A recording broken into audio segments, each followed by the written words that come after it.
views and opinions of any of the guests of After Hours AM are not necessarily the views and opinions of After Hours AM, its hosts, its staff, or any of its affiliates.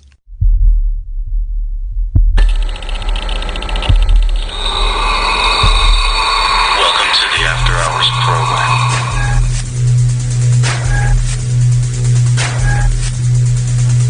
Are you ready? It's alive! It's alive! It's alive! Now broadcasting live from the After Hours AM studio, Joel Sturgis and Eric Olson.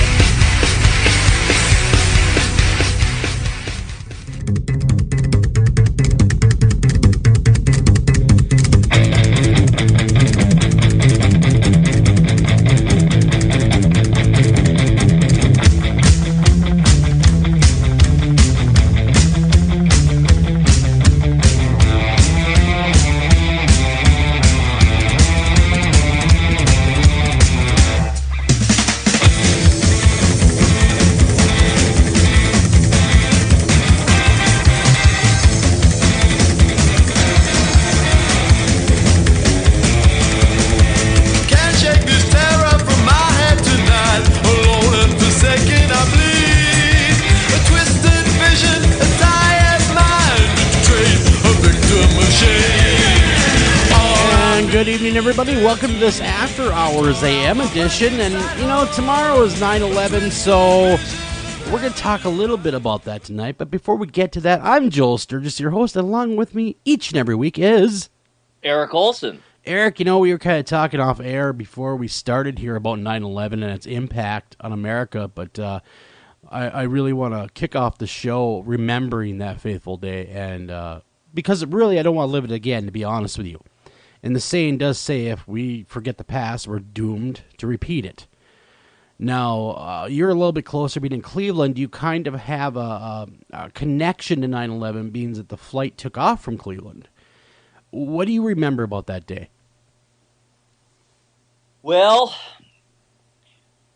as I was saying, as I was sort of casting my mind back there, what got me thinking really deeply about all this is just a news story coming through. I mean, I was aware that today was the 10th, and obviously then tomorrow is the 11th. It's not any sort of, magical, obvious anniversary. It's the, 14th, I guess. Yeah. Which isn't any, next year I'm sure there'll be a lot more going on. But what's going on actually today is they were opening a new national memorial for Flight 93, and it's literally just in a field in southwestern Pennsylvania. And yeah, that's the flight that took off from Cleveland, and it's a really amazing story. It's a heroic story. It's kind of the one really, really feel good, if you can put it that way. Of course, we don't feel good about the people killed. It's an amazing, awful, terrible 2,977 victims.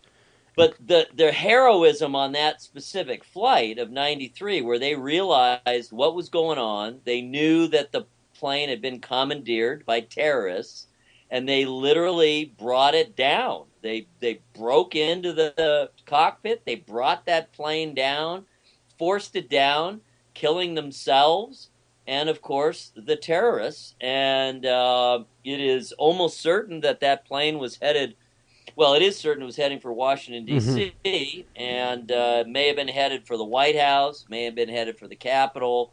It was headed for somewhere really, really important. And so the sacrifice of those people who gave their lives to bring down that plane before it could do further damage is amazing. And of course, there's been movies about it and whatnot.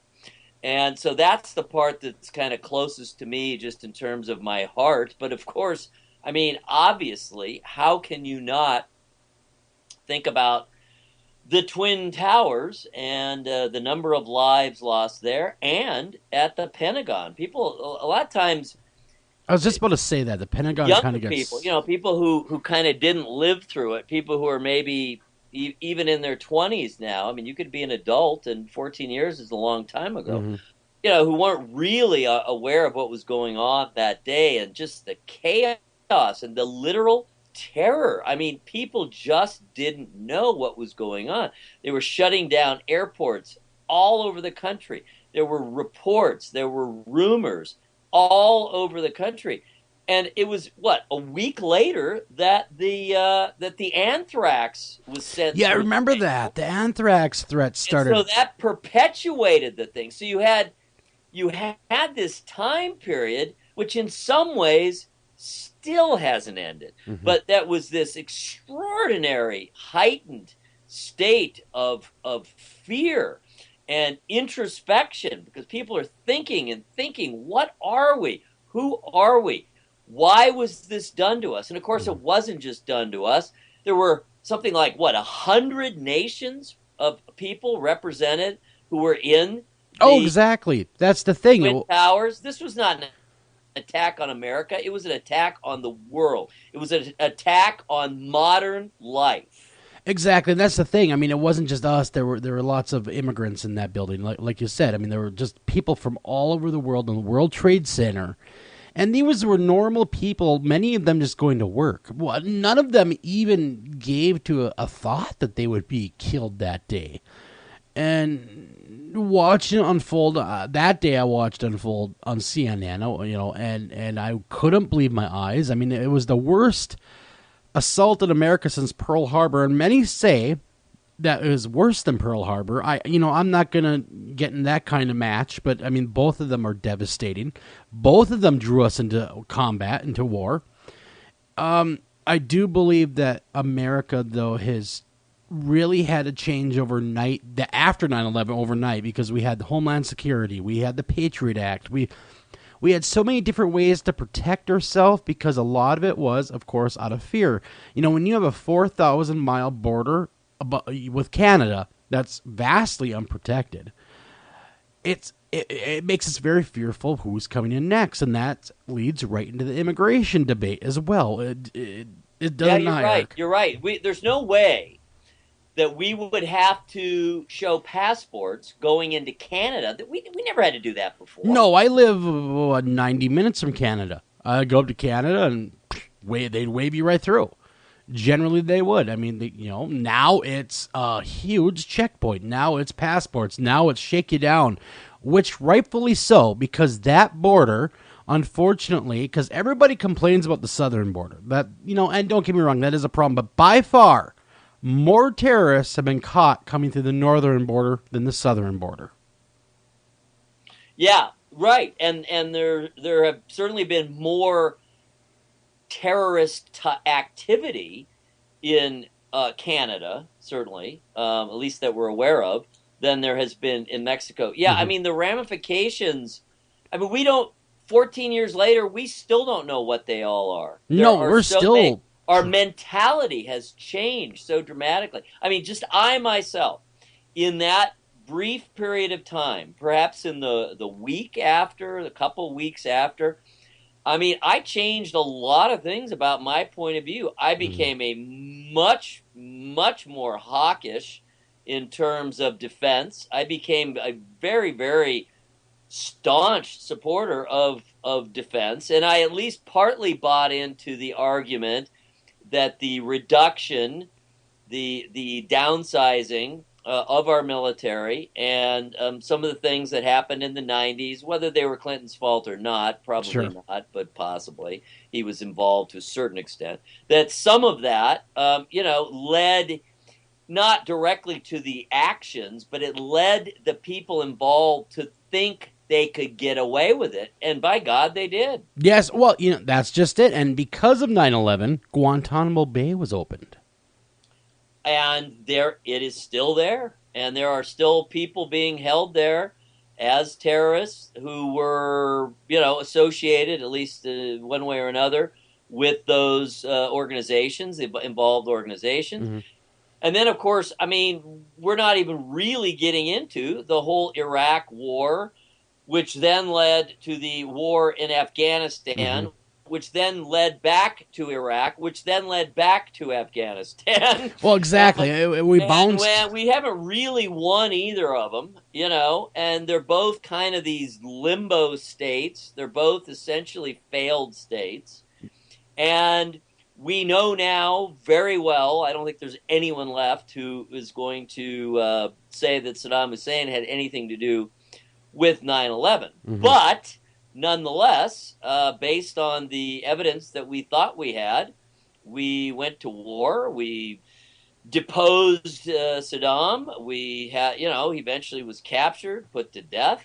We changed the government of that country. It is still essentially in a state of civil war. Well, it's in kind of a new state of civil war. Well, they've been warring with each other for thousands of years. ISIS, of course. Yeah. And, we've never really been able to get a handle on Afghanistan either. Well, what's really has happened in these 14 years is we became extremely bloodthirsty. Mm-hmm. We put ourselves out there. We were in the maximum militarization that we've been in since Vietnam, and then rather, I was going to say quickly, but it's not quickly. It was slowly but surely, really, because 10 years is a long time to be at war. Oh my gosh, that's none of our major wars in our history lasted anything close to that long. No, World War II we lost our taste for it. Well, exactly. World War II was won in 4 years. And World War I, sorry, I had to go adjust something. World War I was shorter than that. Yeah. And, Civil War was about 4 years too, and or was it 5? Anyway, somewhere in that ballpark. So yeah, I mean the fact that it has stretched on, and technically, I guess we're out of Iraq, but we're not really out of Iraq. No. And then everybody, once Bin Laden was killed, and he was found in Pakistan in a mansion, oddly enough, which I find that really strange. Once SEAL Team 6... Our allies in Pakistan. Exactly, and why none of our super secretive tell the color of your eyes satellites never saw him walk on the balcony, who knows?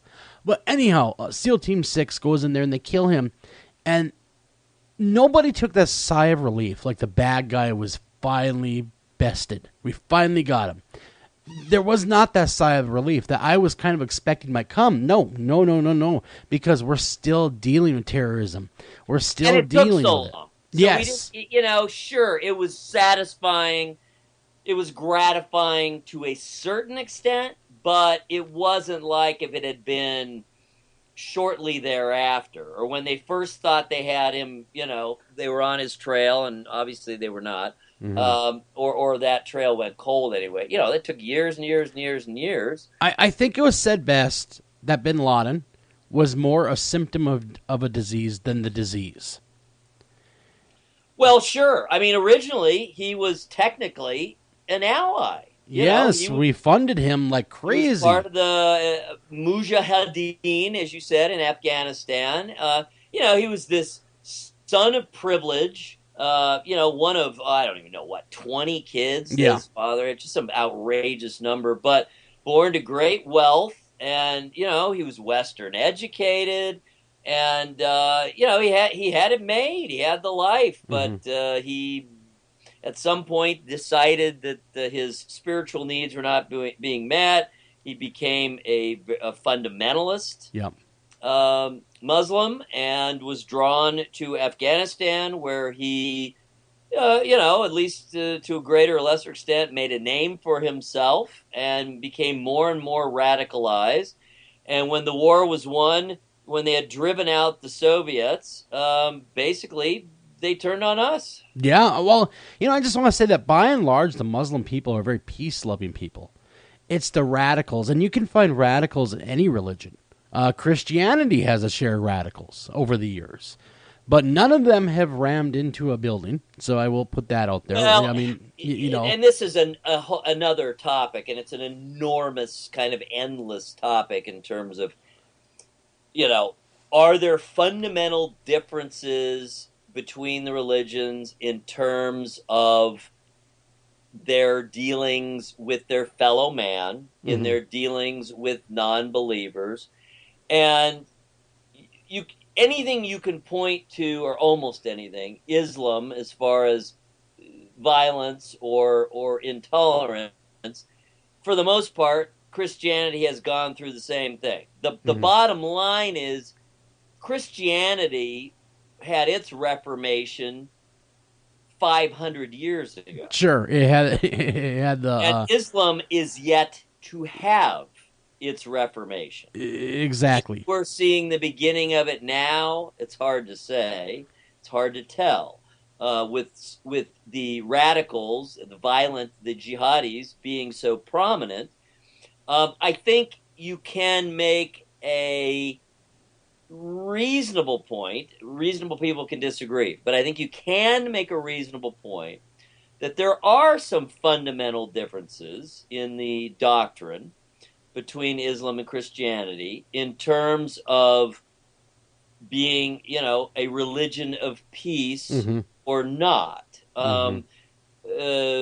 Muhammad was not Jesus. No, but many people very different kind of figure. Many people have died in the name of Christianity. Obviously. I mean, so it's many wars, including recent wars. Like you said, Ireland. The change just hasn't come about yet. I mean, the day of reckoning just has not come about, and one day it will, because I firmly believe that the Muslim people are a great people, and they are a great peace-loving people by and large, and they have, like we have had in Christianity, some bad apples once in a while. Absolutely. But the problem is the bad apples. It's fanaticism. The bad apples get all the press. That's the problem. And in this past, say 30 years, certainly 20 years, 20 to 30 years, we have seen it's been a particularly violent period for Islam. And we have seen those who at least claim to be devout Islam have turned to terrorism. It's happened with the Palestinians. I mean, it's happened throughout the Mideast. It's kind of happened anywhere where there is Islam. There are certainly signs of hope.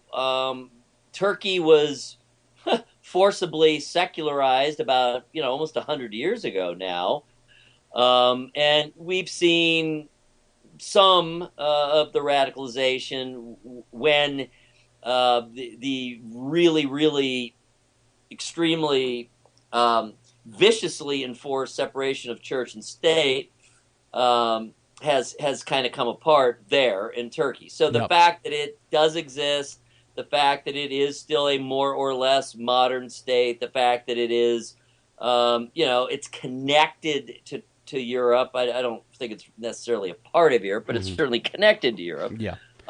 It's a border area, so that is a positive area. There are other areas where, and remember this also, there are very radically different elements within Islam. Oh, absolutely, just like Christianity. There are sects with, the Sufis are very peace loving. Yep. They are mystics.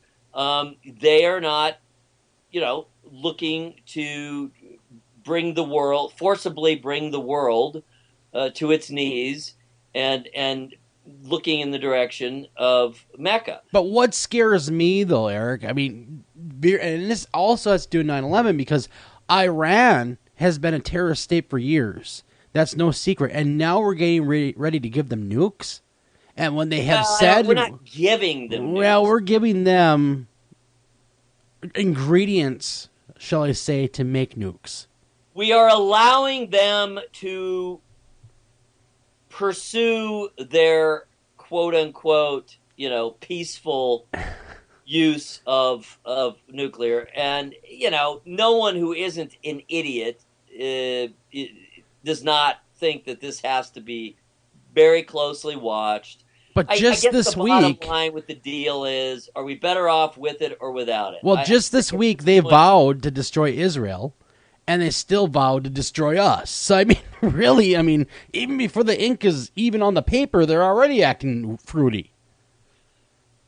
It's a difficult situation. I think again we're better off with some of the controls that we at least on paper have with this deal. I think the most important element is we just didn't have any support anymore from our allies, and they were just really everyone was just kind of going around our backs and working their own deals with Iran. And so we need to present a united front. And with this deal, it at least allows us to continue with the united front against them. Exactly. There has to be a front made. So, yeah, I mean, it's still a very, very dangerous place. It's a place fraught with all kinds of problems. It's a region where they're really kind of, other than Turkey that we talked about, and that was just enforced from above, does not have a separation of church and state. And we talked about that, I think, last week, how critical that is for the development of the United States. Yeah, for the functioning, the and, effective functioning of the state. Yes. It has to operate. That. And that's leading, until that happens, until the light is seen, we must keep our religion separate from our government. Exactly. But same thing. Yeah, I think it's easier said than done. Well, obviously it's been extraordinarily difficult because it hasn't happened yet at all with them.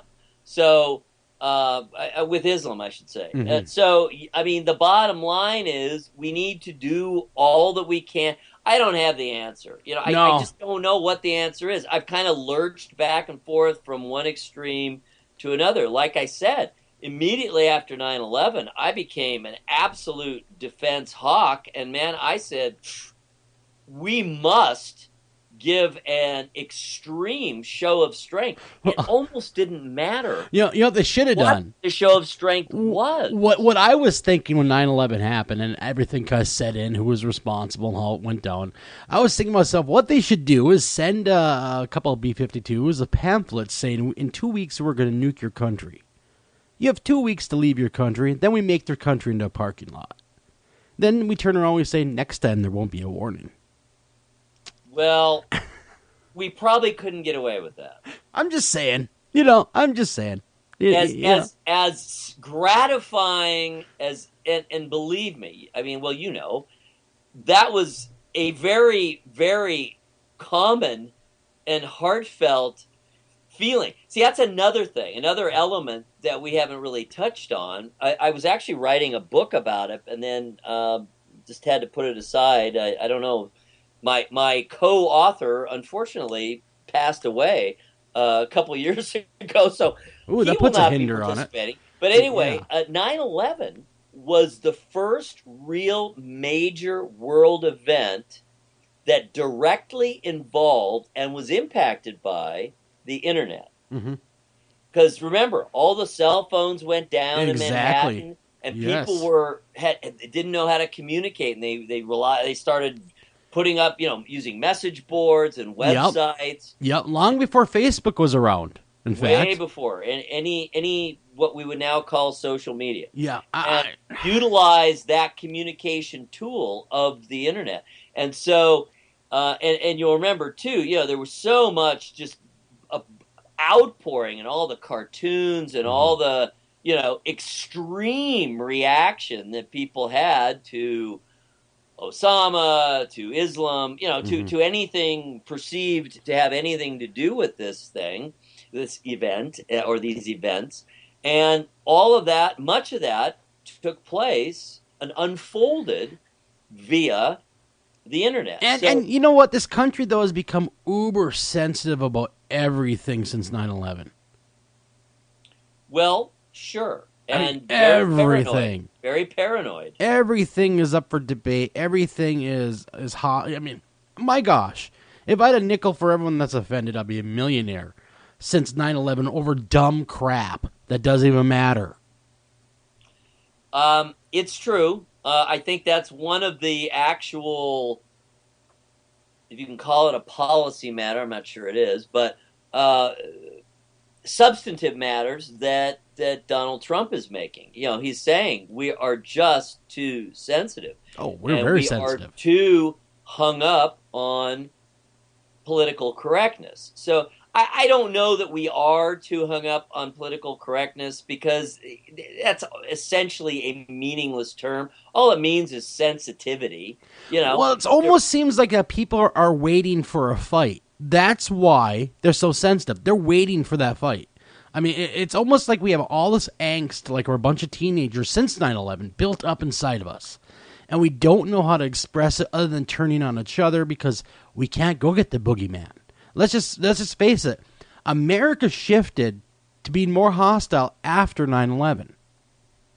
It did. There were many changes. We became obviously much more militarized. We became much more pro-defense. It changed our politics, certainly, no question about it. Well, a fact of it is gun sales actually went up 900%, Eric. 900% after 9/11.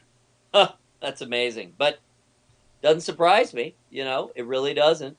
People felt very vulnerable and just uncertain. There was so much uncertainty. All of a sudden, the world, which more or less seemed predictable, it seemed manageable, just seemed this, all of a sudden, bizarre, chaotic, inexplicable place. Well, what I'm trying to say also is back, like during World War II, our enemy had a true face. We knew exactly who the enemy was, and we knew the uniform they wore, more importantly. Now there are no uniforms. We don't know who the next bomber is. It could be anybody. We have seen domestic terror as well, so we don't even know if it's going to be one of our own doing it. And that has been a horrible, horrible feeling for everybody. Everybody, that's why the whole campaign is see something, say something happen. That's why people are not as friendly, in my own opinion, as they once were with each other. It's more of that skeptical eye. Which I understand. It's out of fear, but also we have to accept people for who they are no matter what country they're from. We can't just assume because they are from the Middle East that they're a terrorist. I've heard that. Absolutely. I've heard that a lot from people. Oh, it must be a terrorist from the Middle East. You don't know that. No, not at all. And as you say, most people are just people. Exactly. And that, but the problem is it's hard to know. It's very hard to predict.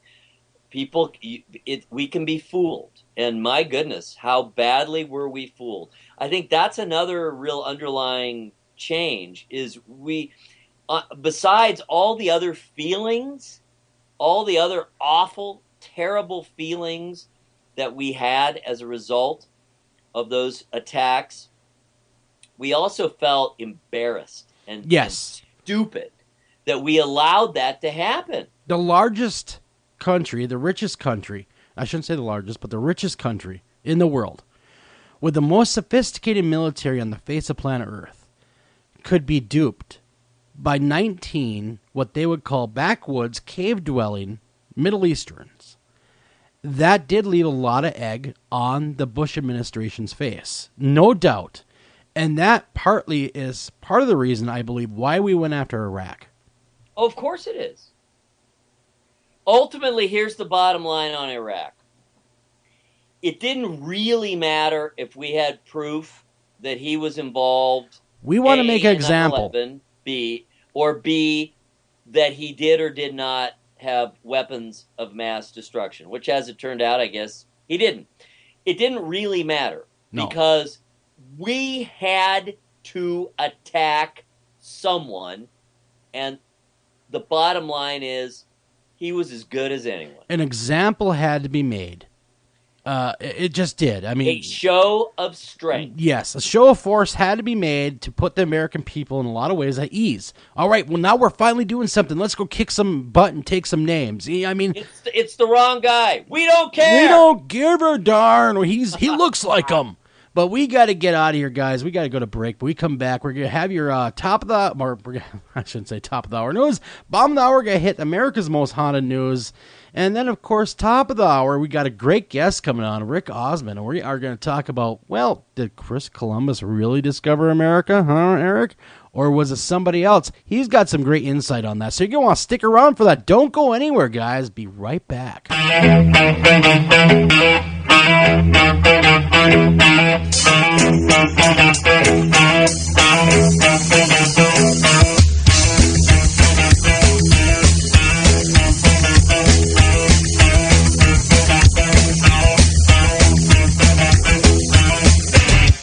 It's Thursday night, and you're grabbing drinks with some friends. Started off with a pitcher for the table, which quickly becomes two. There's pool. And there's the photo booth. All right, everybody squeeze in. Say cheese! Followed naturally by an order of wings. And another. Can we get some extra ranch sauce? Then there's the ceremonial nightcap. So what are we doing this weekend? And lastly, it's back to the car, which, if you're buzzed, 630 to 90, 10-4. Order in the corner. could be the most expensive night of your life. Getting pulled over for buzzed driving could cost you around $10,000 in fines, legal fees, and increased insurance rates. Nothing kills a buzz like getting pulled over for buzzed driving, because buzzed driving is drunk driving. Brought to you by the National Highway Traffic Safety Administration and the Ad Council. Hi, Tom Bodette. If pop culture is to be believed, roughly 40% of all people are actually vampires, or dating one. Well, undead or not, you can always save on a clean, comfortable room at Motel 6, even if you sleep during the day because direct sunlight turns you into a pile of sparkly coffee grounds. Speaking of which, we have free coffee every morning. You day sleepers may want to go for the decaf. I'm Tom Bodette, and we'll leave the light on for you. Book online at motel6.com. While vacationing in Mexico, an American tourist runs out of gas. At the same instant, hundreds of miles away, his twin brother experiences gas after eating Mexican food. It's dismissed as coincidence. A man boards a plane at Kennedy Airport in New York. At the same moment in Massachusetts, Senator Ted Kennedy planes aboard in his workshop. That looks flush now. It's written off as chance. Lifetime Books presents an incredible new 50-volume set. Totally unrelated events of no consequence. Yes, for just $19.95, we'll send you Volume 1 absolutely free. Inspect it, look it over. You may even want to read it. And if you're not completely satisfied, in 30 days, we'll send you Volume 2. And you'll continue to receive a new volume each month for the rest of your lifetime. No, not again. A man cancels his contract with Lifetime Books, and yet 5 years later, he's still receiving volumes from the Civil War series. Just a coincidence? You be the judge. Lifetime Books, third-class books at first-class price. Only in the forest can you see this. But nothing beats the moment you see that. Cool! That's your child's eyes opening up to a world of possibilities. There are some moments only the forest can inspire. Find yours at discovertheforest.org. Learn about forests near you and discover cool things to do when you go. And you might just see this. Visit discovertheforest.org. Brought to you by the U.S. Forest Service and the Ad Council. Do you have a question for our guest tonight? Don't feel like calling the show? Not a problem. Email those questions to afterhoursam@gmail.com. Again, that's afterhoursam@gmail.com.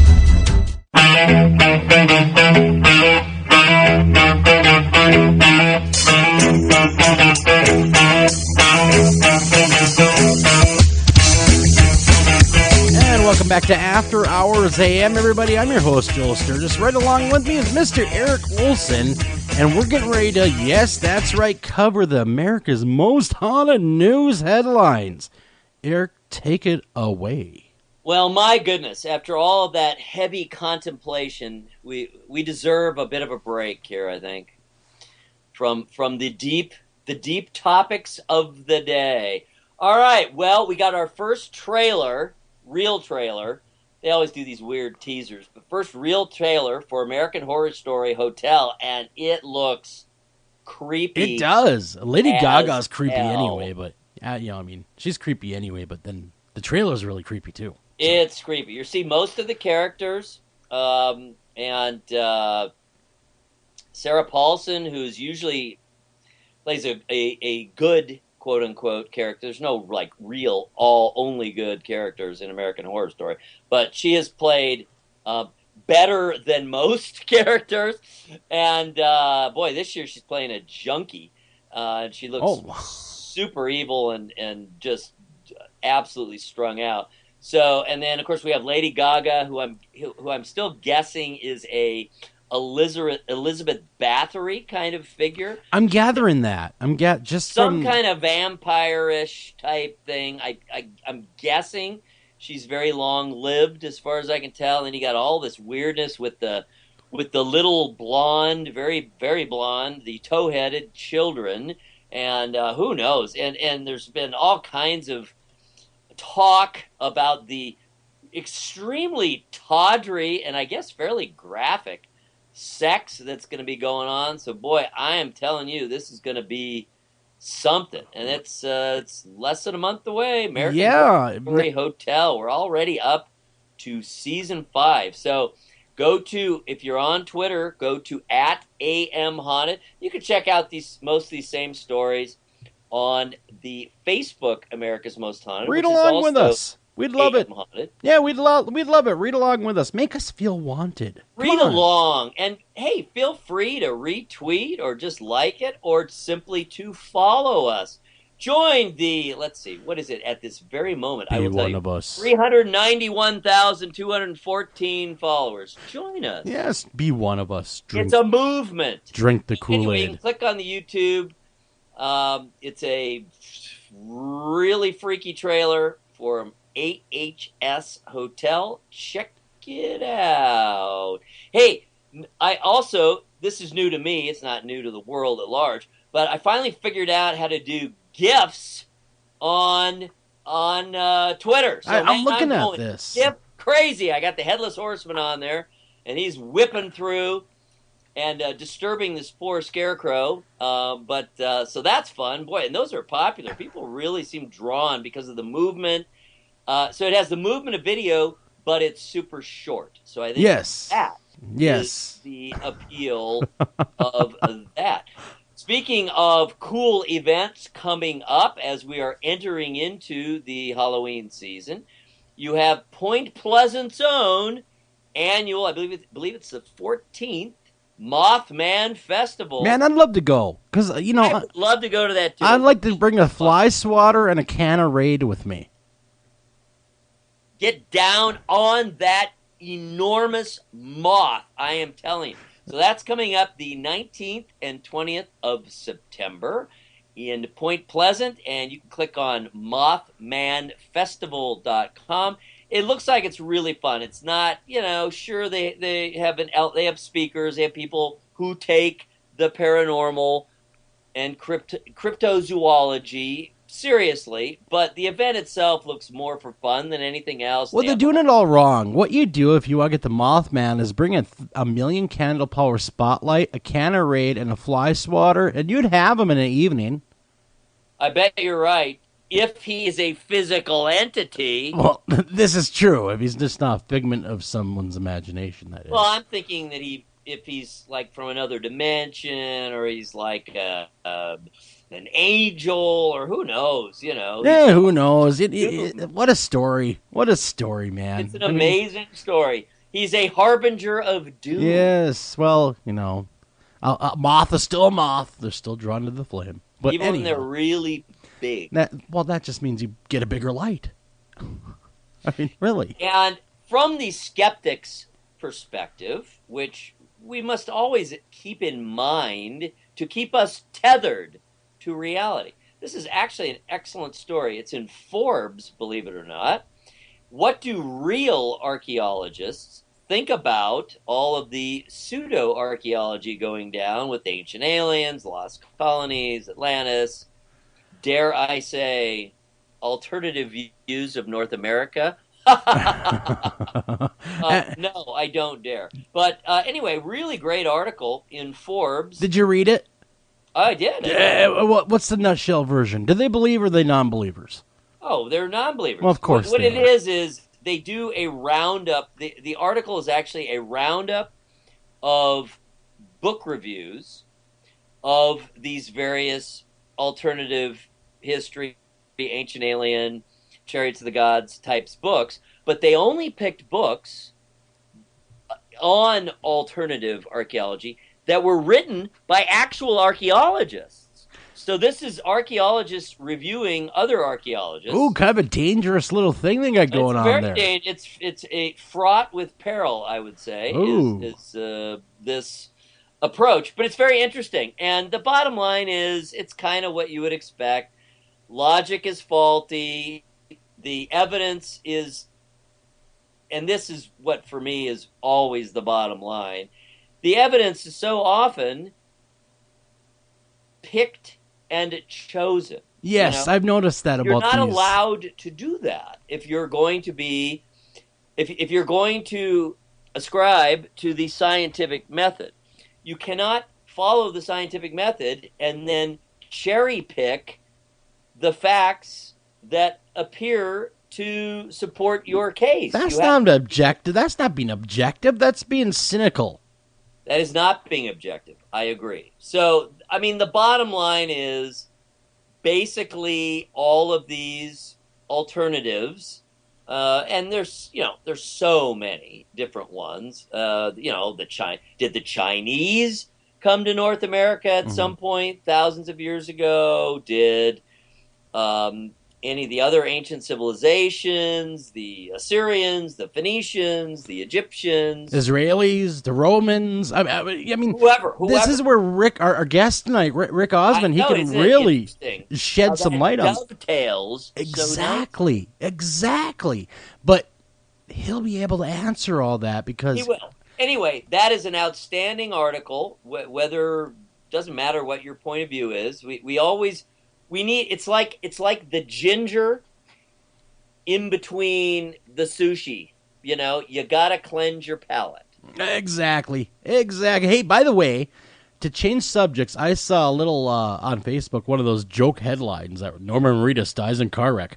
My God, people had such an emotional response to that. Couldn't believe it. I'm thinking, people, it's fake. He didn't really die. Don't worry. Why do people do that? I don't know. They're up in an uproar. It's like, what the hell, guys? You know what? First, turn off the TV. There's a whole world outside. Just waiting for you. Yeah, well, but that just shows you. It shows you what an emotional relationship people have with those Walking Dead characters, and probably Norman most of all. It's kind of nauseating, to be honest with you. It's bizarre. It's very bizarre. It's nauseating. It's like, really? Come on. Enough. Grow up. You know, he has said more than once, he himself, and of course I've heard other actors say this, but he specifically, sometimes he's not sure what's more real. He, the actor, or the character. I would imagine you act in a show like he is and have the response that he gets. It would be very reality bending at times.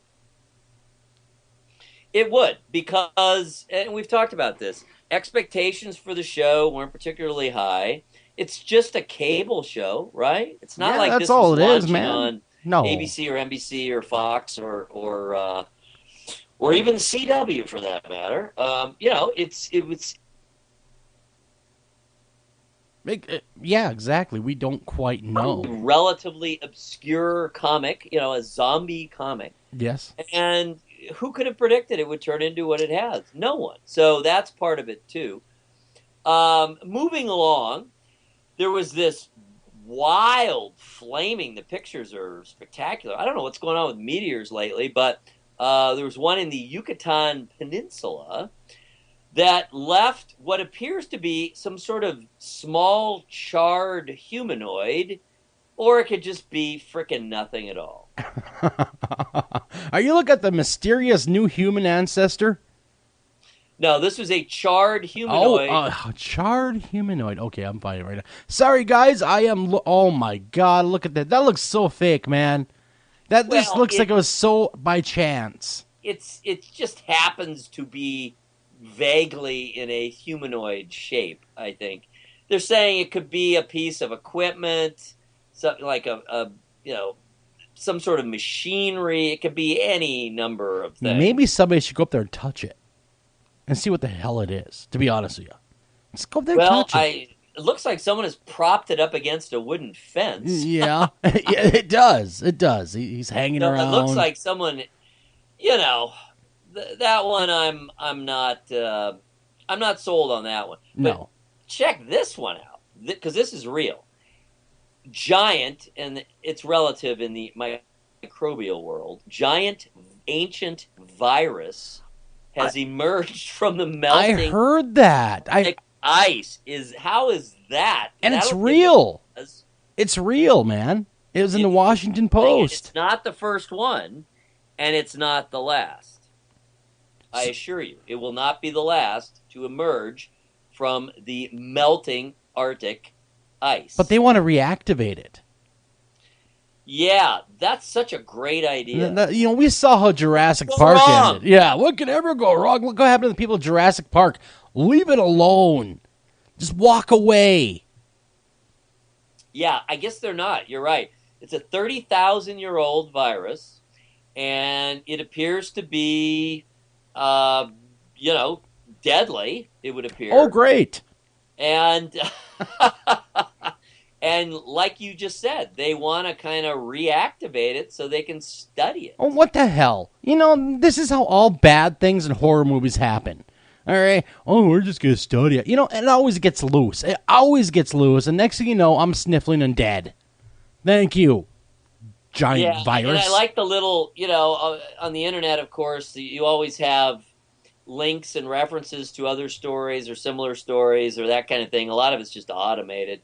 Yeah. But one of the interstitial stories on Kleenex. This one, middle of this one, is how the Black Death turned from a tummy bug to a deadly plague. Oh, that makes us feel so that almost wiped out Europe more than once. Oh my God! Human beings are dumb. Dumber than dirt. We are so dumb. Hey, a great idea would be, what's that? Let's reactivate a 30-million-year-old virus and see what happens. Oh, I wonder. Let me taste it. What the hell? What do you think's going? There's a reason why you don't touch these things. Yes, I think we're in agreement there. Moving along, very interesting, and because this is also absolutely real.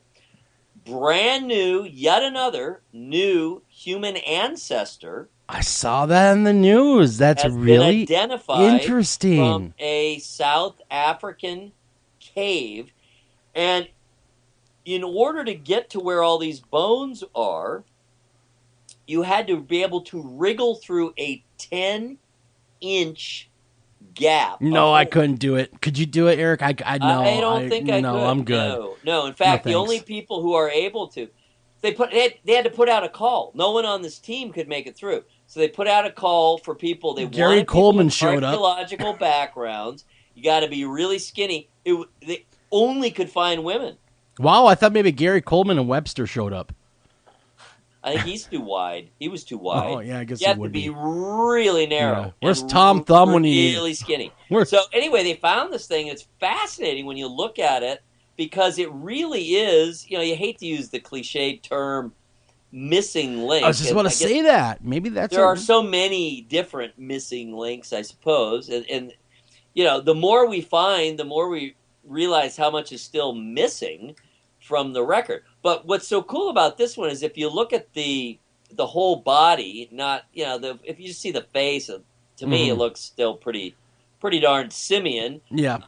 They don't know yet exactly what era it's from. I guess I'm not sure why they haven't been able to date it yet. But anyway, the bottom line is it appears to be an almost perfect combination of humanoid traits and ape-like traits. Exactly. Like, I just want to say that. Half and half. Yes, exactly, half and half. And now there is a very good chance that this could be the missing link. I mean, wouldn't you say, Eric? Just the evidence as we look at it right now, I would have to say it's one of the better chances that we've had in a very long time to kind of bridge that gap. Well, it may well be because it's very thin. He and she, they were very lean. They were relatively tall for that era. Excuse me. I have been having to talk a lot. Been dealing with some. Did not have long off where we were not dealing, and unfortunately, Joel is too, with personal family medical problems that are ongoing. It never ends, man. My mother had a stroke. And pretend otherwise Sunday, so. Oh, my goodness. I've been talking to so many doctors. Sure. That's why I want to take this opportunity, Eric. I want to tell all of our listeners to just say a little prayer for your mom. What's your mom's name, Eric? Barbara. Say a little prayer for Eric's mom, Barbara, everybody, because she is going to battle. She's courageous. She's strong. But we all could use a little help every now and again. So if you could find your help, in your heart, rather, to say a little prayer for Barbara tonight. And I mean that from the bottom of my heart.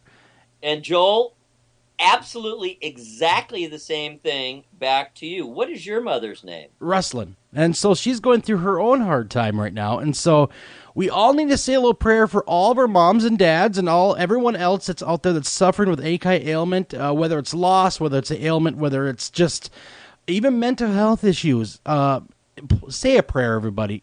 Just love each other, take care of each other, that whole thing, because gosh darn it, the paranormal's cool and this is all cool, but we're all stuck together on this big rock together. We are all we have. Let's make the best of it. So that being said, say a prayer. Say a prayer for healing for everybody. I couldn't agree more, and thank you. That was very kind and very thoughtful. Anyway, excuse my voice. I'm sorry. I'm pretty well talked out. Plus, we had a band gig. That was just Saturday, and it always takes me a while to recover from that because I'm screaming and yelling and acting like an idiot. And I really haven't had any time to recover because I've been blabbing all week, ever since. So anyway, fascinating story, and we're in this absolutely golden era. This is a golden era for science on so many levels, but right now, archaeology and paleontology, it's just an amazing time. I mean, just think, just in the last 15 years, how many new ancestors to us, people, have been found. Exactly. From the tiny little hobbit, the Florences, found on the island in Indonesia, to this new one, Homo naledi, also called the Rising Star hominin. Mm-hmm. It was found in the Rising Star cave, and there have been several others as well. It's an amazing time, and you look at all the developments in cosmology and physics. Wow, I mean, it's going to be interesting though.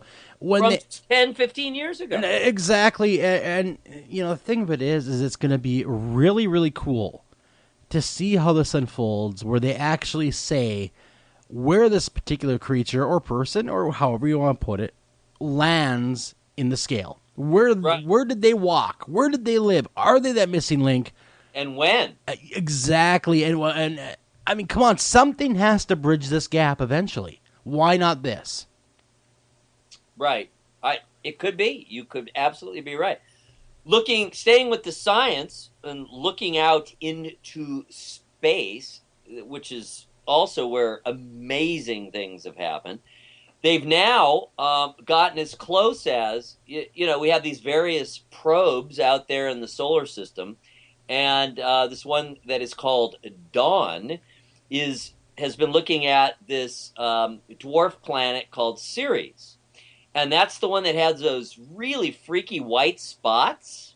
Sure, I'm looking at it right here, too. That is really cool. They still don't know. They're guessing it's ice. It's acne. It's a young planet going through the change. Personally, You think it's cocaine? I think it's cocaine. Like the sniffing kind?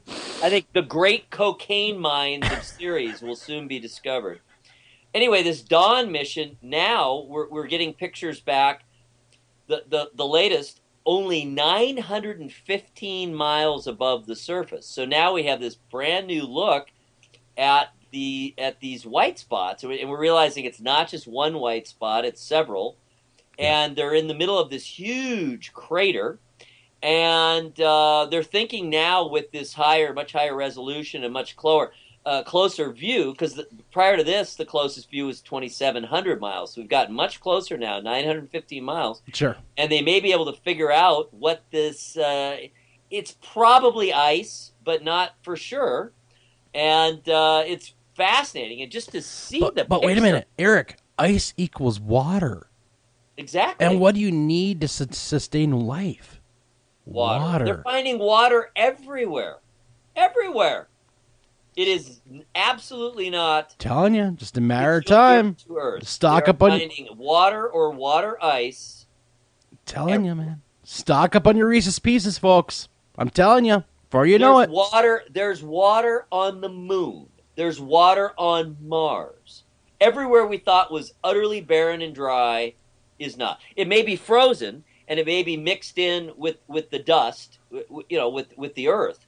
And it may be very difficult to extract, certainly in the case of the moon. Well, for us, yeah, but who knows what aliens can do. Right. We don't know. Maybe they prefer dirty water. We just don't know. Maybe they love that dirty water. Yeah, give me that good old cup of dirty water. Yeah, the Standells, I remember them well. But give me that dirty water. We've also talked about, we got all kinds of Halloween news breaking. You realize we're only a little more than a week away from the opening of Halloween Horror Nights. I know, it's coming right at us. It is amazing. That it opens this early now, and B, that all of a sudden we're, getting toward the middle of September. Where did the summer go? But I think that they're almost pushing Halloween too early now. Oh, I agree. I think what we're seeing right now is kind of the probes pushing it out as far as it can go. And we're waiting for that pushback, right? Yeah. And so I think where you're really seeing it, the only places you're really seeing it are basically the theme parks. Mm-hmm. I don't think there's very many of the standalone haunted attractions. Yeah. Well, my local Walmart already has their Halloween crap. Oh, well, sure, you've had it in retail for years, because retail's basically a season ahead. Yeah, it really is. It's like, are you guys serious? I don't need to see Halloween stuff right now.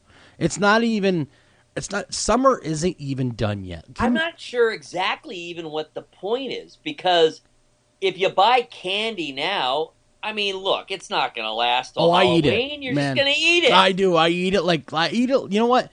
Reese's are my crack. Okay? I see a big bag of Reese's and I cannot say no. And so when Halloween comes around, it's like an addict going to the crack den, man. I go into Walmart and I see those Reese's, I'm done. Have I told you I'm allergic to chocolate? Oh, I would hate to be you. Oh my God! Well, you wouldn't know. See? How could you? That's such a wonderful, wonderful substance. It really is. I can have a little once in a while. I have to be careful. I have to eat it on a full stomach. It used to be worse. And I used to really gave me terrible indigestion. It actually made me break out. Wow! No, can you do the white chocolate? I can do any chocolate as long as it's in small amounts, and I do mean small amounts, and not on an empty stomach. I seem to be able to tolerate it much better now than I used to, and as long as it's in small amounts and it's a dessert type situation, I seem to be okay. But here's my problem, is I buy a bag big enough to swim in. That's the problem with me. I mean, because they sell those giant $10 bags that you could probably feed, 12 refugee families with. No, I run away. I run to my studio and I hide them and I eat them. Reese's. Come here, Reese's. All right, I got one more I could toss All out right. real quick here. We're on the Halloween theme now. Are you a fan? I know you have kids. Are they old enough? Are you a fan of Halloween Town? Have you watched the Yes, Disney? yes. I have children all the way from 14 years old down to not even born yet. In fact, my wife is pregnant with a son. And so I am waiting for him to be born. So I have kids all over the spectrum. So yes. From hither and yon. All right, yes. So you know Halloween Town. There's been 4 movies. Oh, yes. I know it well. Disney, right? I know it well. Of course, Debbie Reynolds is the grandmother of the witch. All right, anyway, the town where all of those, probably not that last one, which is when she goes to college and it's a different girl anyway playing Marnie, different actress. But the first 3, that's a real town, and it's been all filmed, or most of it has been filmed in an actual town, St. Helens, Oregon, and they now. First, it was kind of quiet, and they kept it on the down low, as more a local thing. But now it's become very well known, and they're starting to publicize it more. They are really starting to celebrate Halloween mad style, and they have all the props and all the scenery from the Halloween Town shows. That's cool, man. That's really cool. There, in the actual town of St. Helens, Oregon. That is really cool. That that is really awesome, because we have our own Halloween town called Anoka, Minnesota, which they call themselves the Halloween capital of the world. But I would have to say this town has one up on them. They're actually Halloween town over there. So they are literally Halloween town? They are, but we got to get out of here. We got to get out of here because we got Rick Osmon coming on, and he will shed some light on some of these very questions that we've had during this Twitter talk about thing, especially about who was here first, Columbus. No, I don't think he was actually, but we're going to find out who actually put foot first that can claim North America as their very, very own right after your Fox News. Don't go anywhere, guys. Be right back.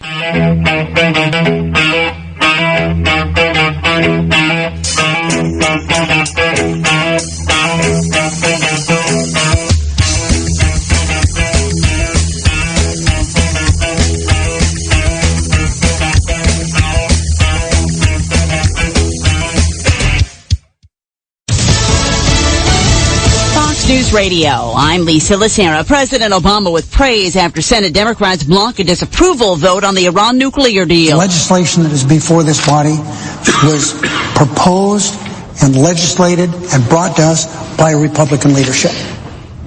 It's their legislation, not ours. Democratic leader Harry Reid. Democratic senators just voted to filibuster and block the American people from even having a real vote on one of the most consequential foreign policy issues of our time. Majority Leader Mitch McConnell. Over in the House, lawmakers approve a non-binding measure to say the White House hasn't provided all the documentation on the Iran deal. The vote on the deal in the House scheduled for tomorrow.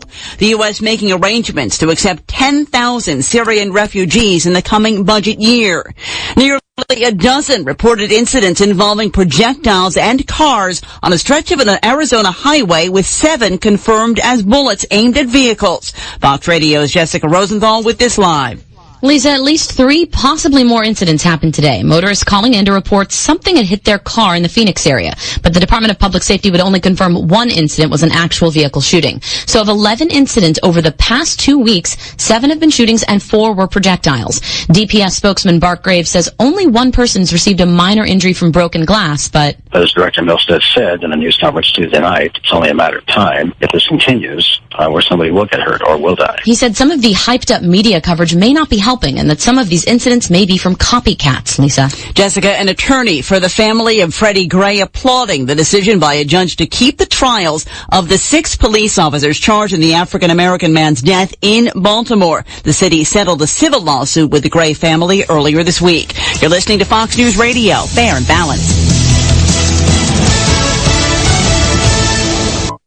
The former aide who helped set up Hillary Clinton's private email server is sticking to his plan to plead the fifth. Hillary Clinton's top IT worker at the State Department, Brian Pagliano, went behind doors with the Benghazi Select Committee for about 15 minutes, enough time to assert his right to remain silent and leave. Ranking Member Elijah Cummings. I'm sorry that we did not get a chance to hear what he had to say. Republican Chairman Trey Gowdy said he wanted to hear from Pagliano about the 2012 terror attacks. It's not about classified information. It's not about his employment arrangement with a former secretary. 2 Senate committees are weighing whether to grant immunity to Pagliano. In Washington, Rachel Sutherland, Fox News Radio. New York State lawmakers giving the green light to raise the minimum wage for fast food workers to $15 an hour.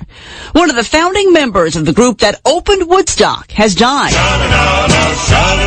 Dennis Green, one of the founding members of the doo-wop group Sha Na Na, has died. Green's nephew says his uncle died Saturday in Ohio after a brief illness. Green joined the group while in college, and it became popular in the 70s playing 50s music. They named themselves after a verse in the Silhouette song, Get a Job. They even had a brief television show. What do you think? Well, based on the fact that you sent out hundreds of invitations and using the laws of probability, slim. Green left Sha Na Na in 1984 to pursue a law degree. Later working as a Columbia Pictures vice president, he eventually began teaching law at the University of Dayton. Michelle Polino, Fox News Radio. British Airways pilot credited with stopping a burning airplane from taking off on a Las Vegas runway says he had only one other flight planned before his retirement, but he says he thinks he'll skip it and stop flying. The 63-year-old saying his last scheduled flight was to Barbados. Chris Hankey was the captain of the London-bound plane that caught fire Tuesday as it accelerated for takeoff. All passengers and crew escaped without serious injury. Lisa Lacera, Fox News Radio.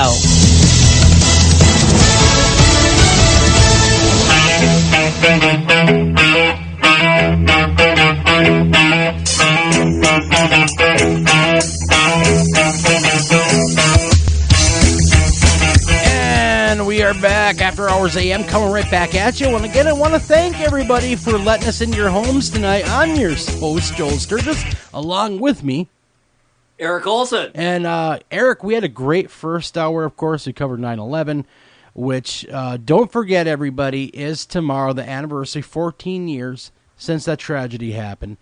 But I just want to add that in before we moved on here. And we have a great author with us. We have Mr. Rick Osmon tonight on the show. And Eric, could you give us a little insight on Rick? Sure. Rick is a frequent contributor to Ancient American magazine, and that is, of course, online as well. He is the recent author of Graves of the Golden Bear. What if our history books were wrong, are wrong, and Columbus wasn't the first European to set foot in North America? Graves of the Golden Bears will challenge some of your core historical beliefs, from the earliest maps of the Gulf of Mexico by the Spanish explorers to the beginning of the 20th century. Claims were made that a Welsh prince named Madoc brought thousands of colonists to North America centuries before Columbus. That and many other historical anomalies are what Rick Osmon, citizen of Indiana, specializes in. Welcome to the show, Rick. Thank you. Yeah, that pretty much encapsulates it, but, we could go on for days about the actual details. Where do you want to start? We better. Well, I'd like to know, you know what, like I was saying during the break, Columbus was not the first dude that put foot on North America. Why nobody in central or organized academia or even organized politics wants to recognize this, Rick? Why is that? That's a great question, and I have a hypothesis about why that occurred, and it has everything to do with what they call manifest destiny and the doctrine of discovery. The doctrine of discovery is actually a term of legal art where I discovered this land, therefore it's mine, and I can do anything with it. And that's what Columbus did when he set foot on quote-unquote American soil. He never, ever reached North America, by the way. No. But he did conduct a ceremony on San Salvador that it amounted to erecting a cross and a Spanish flag and making a little speech. And by that act, he claimed all the lands in the Western Hemisphere. And it has stuck for over 500 years. Well, I was going to say, would it really have any legal ramifications today if it was found out he was not the first?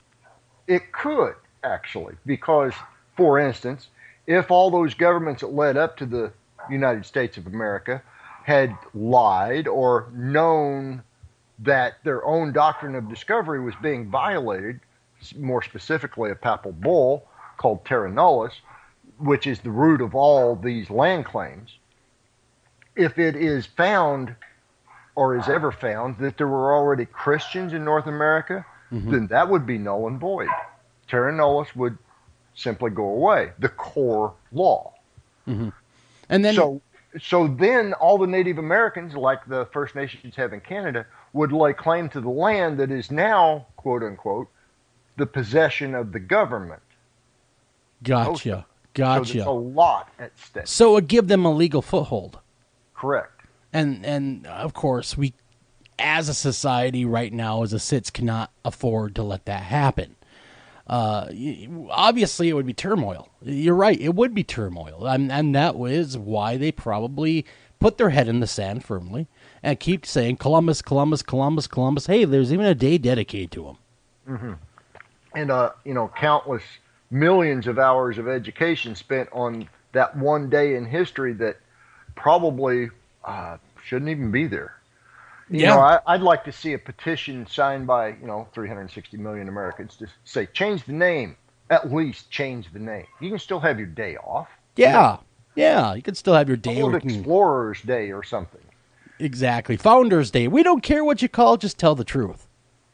Good luck with that. Well, yes, the truth is often a convenience rather than a must, unfortunately, a lot of times. But, what kind of got you, I guess we should back up a little bit, Rick, and ask you, what got you thinking about this? Because, I mean, you were in the Air Force for many years. You're a very level-headed guy, and I'm not saying you're not now, but what I'm saying is, what would get an average Joe like yourself interested in this? Well, very specifically, when I was a teenager, there were two guys in the town where I grew up, a little bitty town of 800 and some people, and they were both, self-styled historians for not only the local area, but for the region. And both of them told me about this line of fortresses that had existed across Indiana, starting at the Ohio River right across from Louisville, Kentucky, and ending on the Wabash River south of Terre Haute a ways in a little, you wouldn't even see it from the river, but it was a fortress there as well. And there was a fortress at the Ohio across from Louisville. Well, the legend was that there were 10 or 12 of these things across the state. I thought, okay, so I dug into all of the known history, the documents, that academic stuff about these places. And I found out, well, yeah, they were fortified. And, well, if there were 10 or 12 of them, there should be, spots in between there to complete a true military force, if you will, military infrastructure to draw a line. So I thought, okay, I'll get a ruler. And sure enough, I found two more by laying the ruler across those 2 points and finding places in between. I wrote an article in Ancient American about these two forts and the legend of the Welsh Prince Madoc that you mentioned in the intro. And I got a response from a reader that's in the next county over from me and went over and looked at his place, and he's got some anomalous stuff there. Large megalithic type structures that don't really fit any paradigm that I can nail down. They also don't have any tool marks on the stone, so it's probably not built with metal tools. I don't know how they did it. Impact marks on them like they were breaking stone with stone. Wow. But it's on that line, and it's dead in the middle between those other two places. So I'm thinking, wow, I'll keep looking. Yeah, as I would too. But, when you say fortress, that brings to mind military on the land. That means someone claimed the land. Yes. When? I don't know, but I can say that this place in the next county, one of the walls there is eroded out, and some of the stones have completely disappeared down the hill. Fairly steep hill, but we're talking 800-pound stone, so they didn't move easily, even with a lot of water. No. There's a 300-plus-year-old beech tree grown into that erosion, so it was already down 300 years ago. Yeah, wow. I mean, okay, you have a sitting army that has left remnants of its existence dotted all over the landscape. And it's clearly for military use, like you said. It was a fortress. Why is this not being investigated further? I mean, I asked a question in the beginning, and I'm sure it's the same answers, because they want to keep a blind eye to it. But my gosh, you have all this rich history just sitting there waiting to be excavated, and no one's doing it. Correct. No one's even paying attention. That's just asinine to me. I mean, if you are truly a student of history, you would think that mainstream academia would be all over that with their funny little shovels and their little brooms. Well, and they do in other places. I think I sent you a copy of not the latest article, but the previous one in Ancient American, where I talked about one particular site in Kentucky called the Muir site. And it's off the main river. It's up a creek, but it had fortifications. Mm-hmm.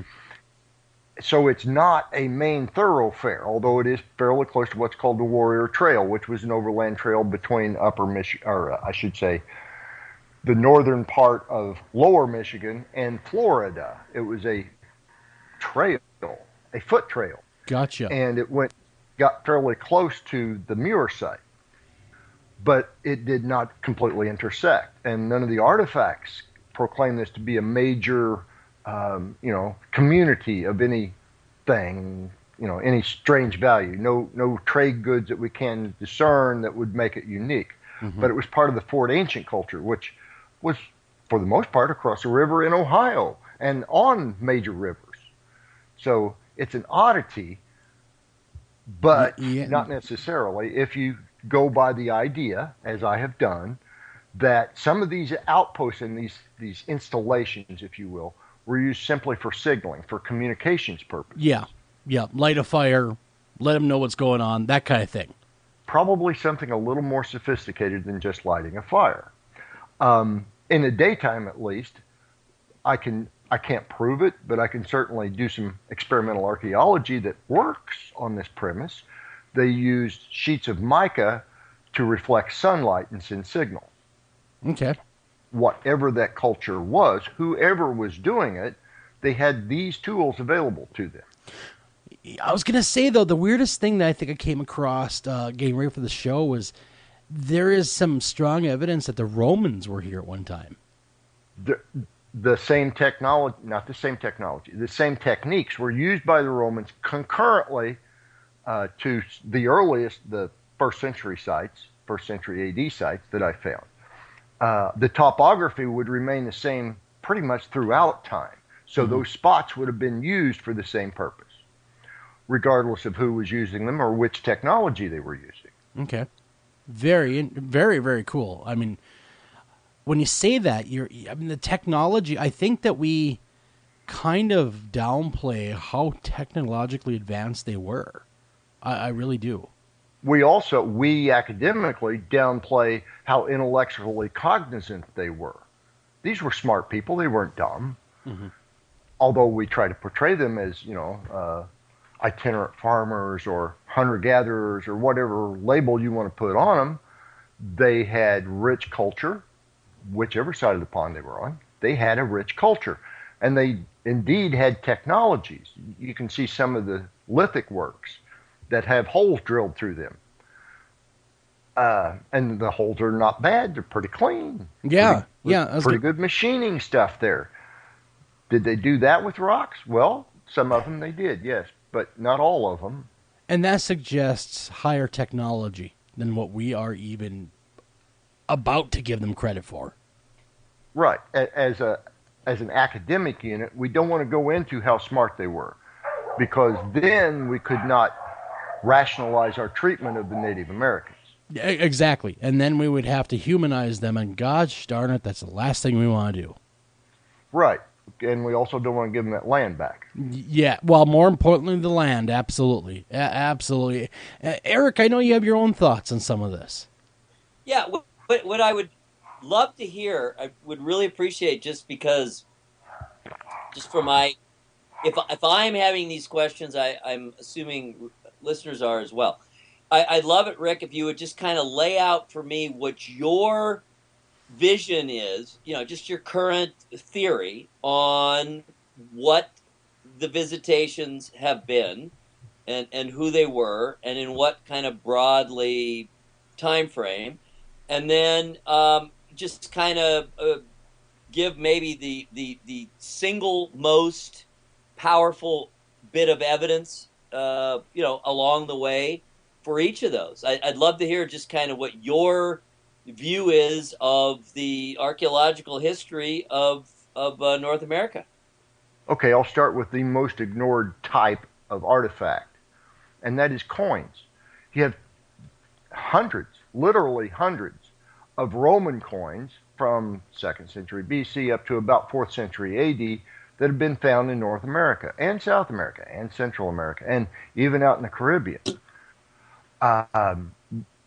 Did some lucky fisherman by the hundreds lose his lucky coin? Well, probably not, but almost all of them are found along waterways. Unfortunately, as one noted archaeologist stated, unfortunately they're found by children and chickens and farmers and well diggers. They're not found by scientists. Therefore, they're not good evidence. I was going to say, why do scientists have to be the ones to find it? Because I don't think disclosure will come from science or the government. It's going to come from us. It's going to come as a result of force. And I don't mean armed force. I mean force of logic. But there are other types of evidence as well. For instance, in South America, way up in the Andes, there's a whole village where in about 500 AD, most of the inhabitants were wiped out, and their bodies were interred in caves in the side of the cliff, which kept them pretty safe for 1,500 years. Many of the skulls were perforated with a square cross-section weapon of some kind. We don't know of anything that anybody in that region, the natives, used that had that cross-section. But you had a whole host of Europeans and Asians who used pikes and used ballista bolts that were square cross-section. And that's very much in keeping with these injuries. It's completely consistent with these injuries. You have, you have swords. I put less faith in them. I've actually discounted several of the previously important swords to this whole diffusionist thing. But there are a couple still that bear witness to, okay, this is really old. It's not a 19th century reproduction that used by, the movies. The movies or stage actors or masons or anybody. It was older than that, and it's real. Any evidence of combat on the swords? Too far gone to tell, really. Okay. After 2,000 years, steel or pig iron or whatever you got pretty much deteriorates if it's in the ground. If it's in a museum, it looks nice. You could probably pick it up and use it if it's been in a museum for 2,000 years. Exactly. Or in a castle as part of a display. And there are a few of those, not in America, of course. But we also have other evidence. For instance, the Kensington runestone. You know this one, right? Yes. That's one that Scott has, staked as his chief investigative feather in his cap, I might add. But 1362, it has a date right on it. And yet academia will not accept that. It's got to be a hoax. It can't be real. There was nobody here. Yeah, exactly. I mean, I've talked to Scott, as have you, about this case, and like you said, he will go under oath claiming this is real, and I agree with him. It is real. Just open your eyes, people. Take a look at it. Accept it for what it is, rather than trying to argue the point. Let's stop right fighting. Let's just start learning.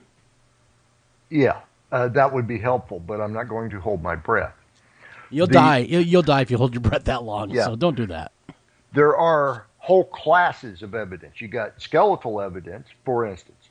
Robert Pyle in Wyoming County, West Virginia, was investigating a rock overhang. He found what he thought might be Ogham writing on this rock panel. And he called in experts, including from Irish Celtic backgrounds that used ogam. In fact, the expert, he called over and he examined it firsthand. And he said, "Yep, that's what it is.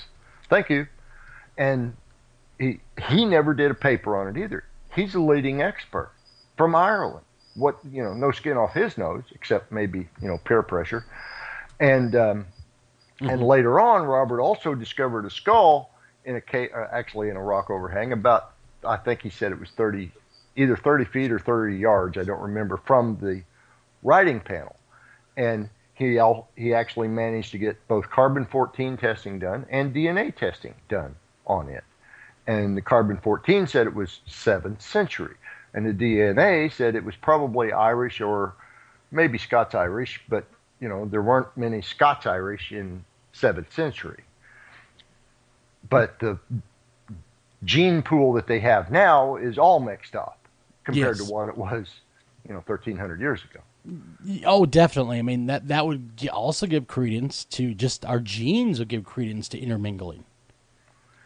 In some instances, it has. For instance, Donald Yates has done a great deal of DNA testing on Cherokee and Melungeon, a number of East Tennessee, that whole region, native peoples, and he has found and he is a DNA guy, much more than I am. He's found everything from Middle Eastern to West African to European to Iberian, and they're all in Cherokee and Melungeon. So, wow, that's kind of some tough evidence to turn your head at, to be honest with you. It is, but where it comes down to brass tacks is how long has it been mixed up? Exactly. Timing, unfortunately, is everything with that part of it. Yes, it is. So what time frame are we thinking about? First visitation, 17,000 years ago. Wow. Before Columbus, probably 1420s, the Chinese made a incursion into central North America to a place we now would call Cahokia. Mark and Laura Nicholas have done this research. Laura's done most of the translations of the Chinese Mandarin scripts. Fascinating and compelling work. Oh, absolutely it is. I mean, because, as I'm looking, as you're talking, I'm kind of poking the internet too, of course, and learning more and more about this. But one, kind of moving away just for a minute, and we have a break in 4 minutes. So if it's too long of an explanation, we can wait till after the break. But can you tell me about the Devil's Backbone? It's always been one of those sites in Texas there that's always made me scratch my head. What the heck is going on with it? The Devil's Backbone that I write about is actually here in Indiana. There are two then. I was not aware. Now I'm learning something actually. here. There are several place names with that. There are actually two here in Indiana. But the one that's on the Ohio River is on a bluff that's like 210 feet above the normal pool of the river. It had walls around it, stone walls. It had mounds on it. It had a number of other features that were pretty unique to warfare. Okay. I'm noticing a theme that whoever was here was big into warfare or protecting their land. Or both. Yes. But the one at the Devil's Backbone across from Louisville encompassed about 13 acres. And it used natural terrain as part of the defenses and artificial walls as the rest of them. And those stones disappeared between 1894 and 1895. 560,000 pounds of stuff. Oh my gosh, yeah. I mean, carted off. A lot of the stuff, I would imagine, through the years has been lost. I mean, the entire structure of these places. I mean, back in the 1800s, they probably didn't really give much thought to it. They just harvested what they needed and they built whatever. Because archaeology wasn't necessarily the name of the game. Survival was at that point. Yeah, well, it wasn't quite that dire, but it didn't get the attention and study that it really deserved, except by one guy, and his was pretty thin. A guy by the name of Edward T. Cox. He was the state geologist for Indiana, and he did a pretty good short paper of it. Okay, the surveying was a little off compared to what we can do with satellite imagery, But the gist of it was very good. He did cross sections of the walls and the mounds and gave the relative elevation and length, and it was an awesome place. Oh, I bet it was. I mean, just hearing about this and hearing about what it must have been like to be here back then, while it was in its glory, we would not recognize our own country, I'm assuming, if we were back then and we saw really, because I'm gathering what I'm thinking, there were many different cultures here, probably doing commerce with each other as well. Oh, I concur completely with that. And for thousands, perhaps tens of thousands of years. Exactly. But we got to run the break, everybody. But don't go anywhere, because we're also going to be talking about hollow earth theory, which I find that fascinating as well. So don't go anywhere. More Rick Osmon right after this.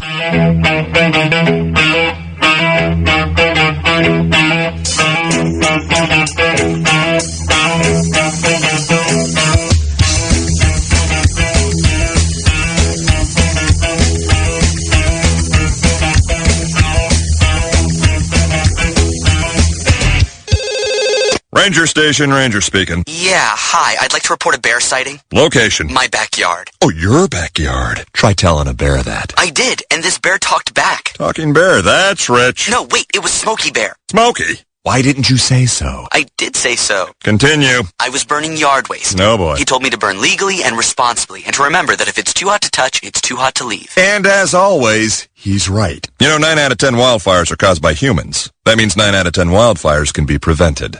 Yeah, I know that now. Thanks to me. Actually, thanks to Smokey. As usual, the talking bear gets all the credit. Get your Smokey on. Always burn responsibly and contact your local fire department for open burning regulations. Because 9 out of 10 wildfires can be prevented. Brought to you by Smokey Bear, the U.S. Forest Service, your state forester, and the Ad Council. Learn more at smokeybear.com. Only you can prevent wildfires. Hi, Tom Bodette.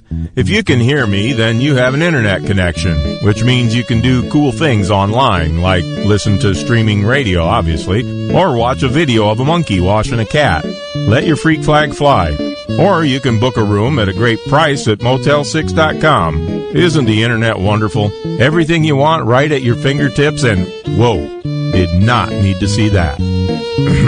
I'm Tom Bodette for Motel 6, and we'll leave the light on for you. What are we looking at? Cranky mother-in-law asleep on the couch in the man cave. Dear God. It gets worse. That's impossible. And she's passed out on the remote. I stand corrected. But what do I do? Okay, I want you to grab a Torrent Big Red hydraulic bottle jack. Okay. Now you wedge that bad boy in under your mother-in-law and crank her up skyward. It's working.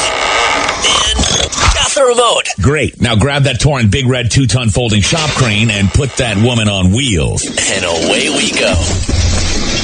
There's no problem a little horsepower can't solve. Northern Tool and Equipment. Do you have a question for our guest tonight? Don't feel like calling the show? Not a problem. Email those questions to afterhoursam@gmail.com. Again, that's afterhoursam@gmail.com.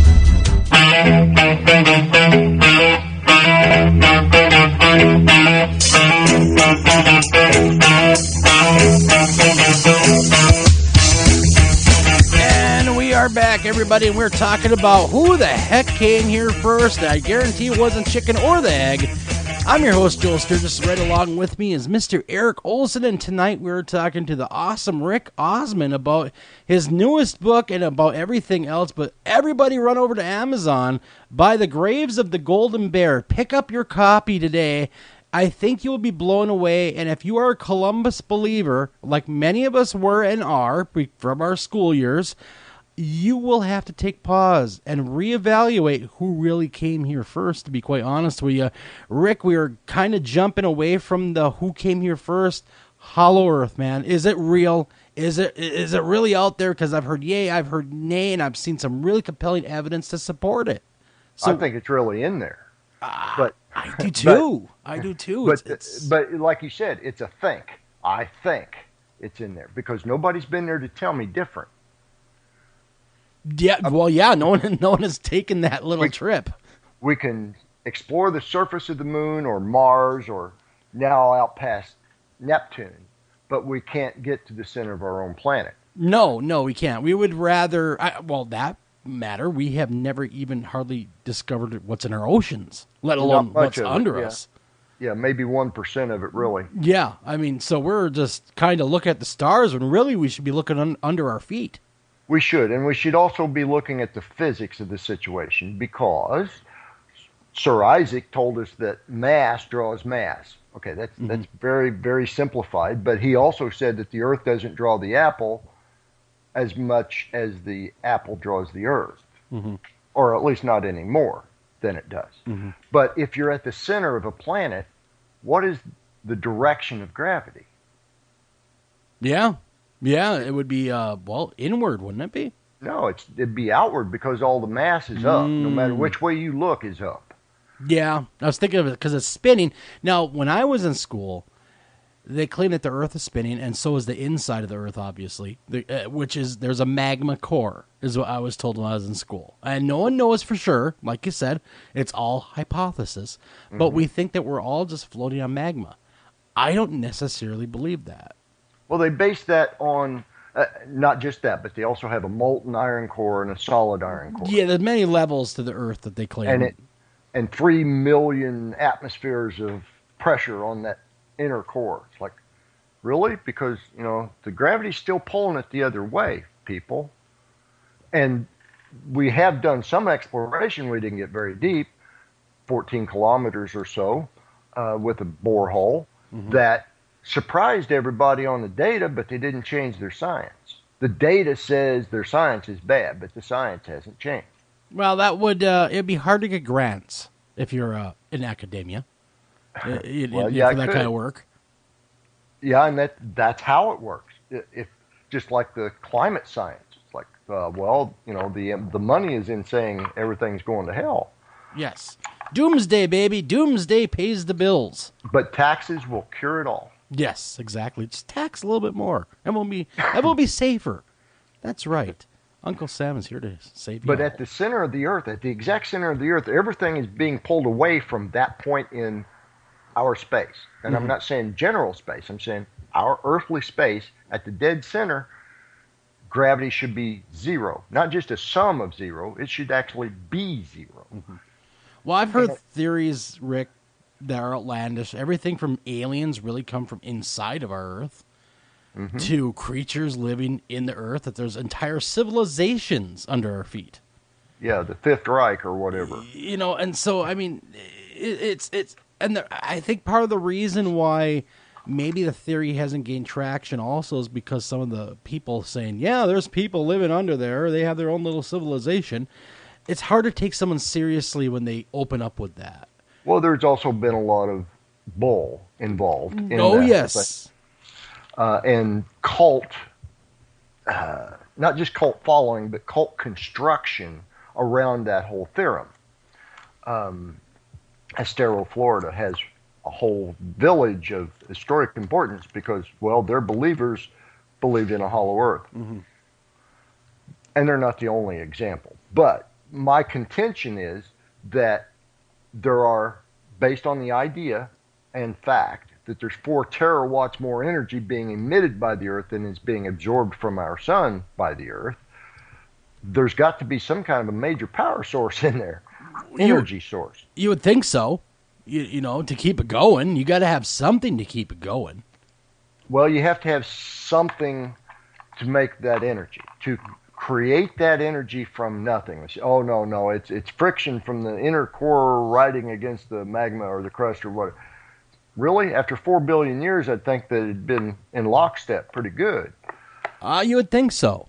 The other thing is they say, it has to be that iron core because of our magnetic field. And yet, molten iron cannot be magnetized or attracted by a magnet.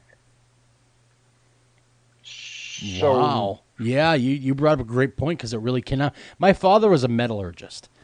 And when he would talk about all these things, and he would say when it's molten in its state, it cannot be magnetized whatsoever. So you can never predict the flow.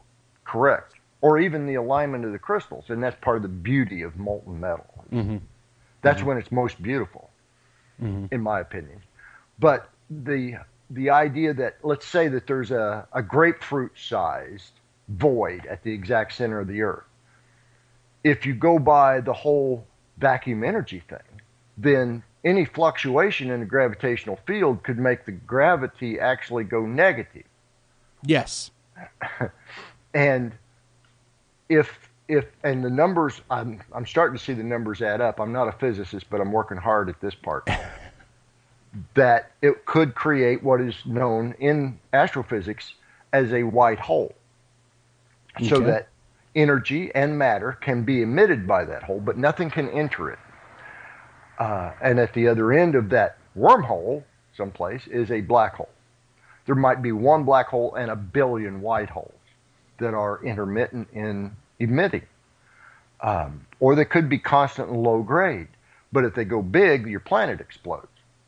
Wow. Okay, now you're making my mind hurt a little bit with all the math and all the physics. In the nutshell, though, you have this hollow... Now, where does the hollow Earth come into play? I mean, why is it there, I guess, is the best question. What does it serve? I don't know for sure. It could be creating matter.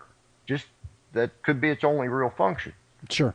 Well, that's as good an answer as any out there, because I really do believe that if you look hard enough, and the math you can look at the hollow Earth theory, and it's actually there to look at. I mean, it's on our Earth in various forms. Yes. It's there. So I mean, that's the funny part about it, that it's not being really pursued all that much. No, it's not worthy of real science. Well, yeah, there again we Except see that one of the most famous scientists of all time is the one that started all this, Sir Edmund Halley. Yes, exactly. He had that. He was 17th, 18th century. Edmund Halley, in 1692, put forth the idea that Earth consisted of a hollow shell about 800 kilometers. Yeah. And that's about big. 800 kilometers thick for the outer shell. Yes. Yep. And 4 to 7, he kept revising his calculations, and he was calculating it. And his protege was Isaac Newton. We would not know who Isaac Newton was or have any of his math if it hadn't been for Edmund Halley. Very true. It all comes together. I knew that was his protege, and that he influenced him almost completely, Isaac Newton.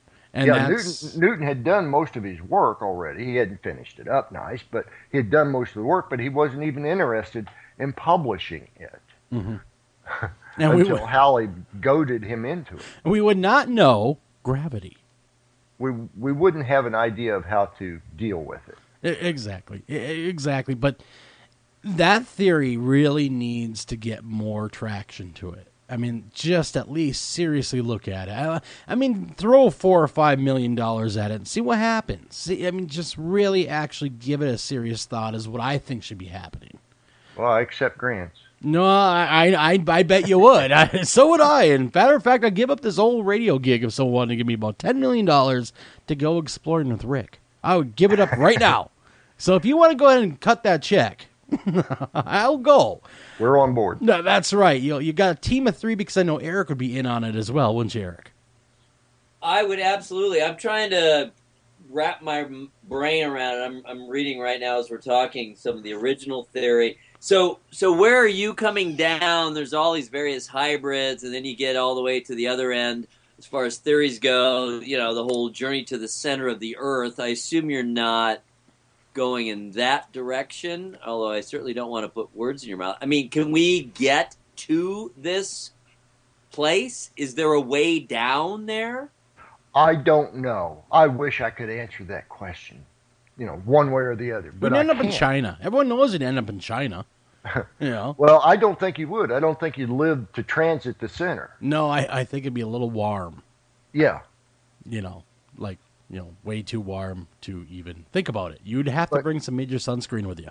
You would. And to say that there are levels between here and there that might be habitable, well, I can't rule that out entirely. Mm-hmm. It's pretty, let's see, what would the right word be? Perforated. There are caves and man-made tunnels and other tunnels throughout the crust of the planet. Mm-hmm. What's down there? I don't know. I haven't made the journey yet.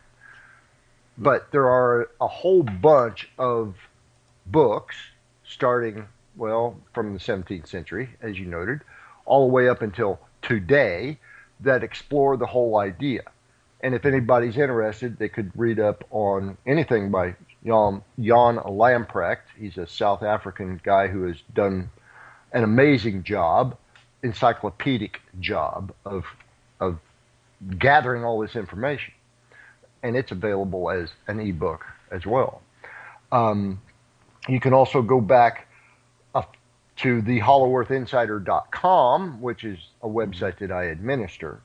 There are core, pardon that pun, core bits of references and I don't know how to explain it. It's, like 530 pages of stuff. Sure. Man, very, very interesting. But, I can't let you out of here without shifting gears and talking about giants. Because we have had Mary Sutherland on the show, and she talked about the red-haired giants. We have had the Vieira boys on the show from History Channel, and their quest for giants. Where do you fall on this whole thought of giants inhabiting the earth at one time? Well, I believe that they were human, but they were extreme stature, extreme physiology in other ways, too. I mean, they had,